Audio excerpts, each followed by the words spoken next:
కూడా మిత్రుడే 2014లో మేము అందరం కలిసి 2014లో మేము అందరం కలిసి ఎమ్మెల్యేలు గెలిచినాం. రోజు పొద్దున వచ్చి మాట్లాడేది ఏందన్న పరిస్థితి అని. ఏదున్నా నిలబడి కొట్లాడదాం, కష్టపడదాం, మంచి రోజులు వస్తాయని చెప్పిన. కానీ ఒత్తిడికో భయానికో ఆ రోజు 2014లో తెలుగుదేశంలో గెలిచిన 12 మంది ఆ పార్టీలకు పోయిన ఒకరి తర్వాత ఒకరు అందరు కలిసి పోలే. ఆనాడు తీసుకొని అందులోకి వెళ్ళి కొంతమందిని మంత్రులను చేశారు.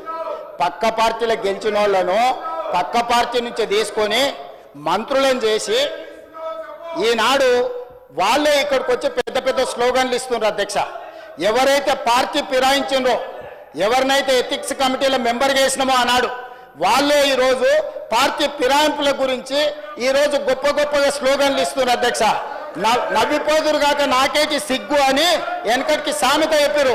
వీళ్ళని చూస్తుంటే నిజంగానే సిగ్గు అవుతుంది. అధ్యక్ష, అసలు స్లోగన్లు ఇవ్వడానికి అర్హత ఉందా అని. ఇది 2014 నుంచి 18. 2018 తర్వాత కాంగ్రెస్ పార్టీలో గెలిచిన ఎమ్మెల్యేలను తీసుకొని మంత్రులను చేస్తే ఆ మంత్రులే సీతక్కను అవమానించే విధంగా మాట్లాడుతున్నారు. అధ్యక్ష, అసలు ఏ మాత్రం ఒక్క క్షణం ఆలోచన చేసినా, ఒక్క క్షణం వాళ్ళు కళ్ళు మూసుకొని గతాన్ని తలుచుకుంటే తల వంచుకొని సభలో నుంచి నడుచుకుంటూ బయటకు వెళ్ళాలి. అధ్యక్ష.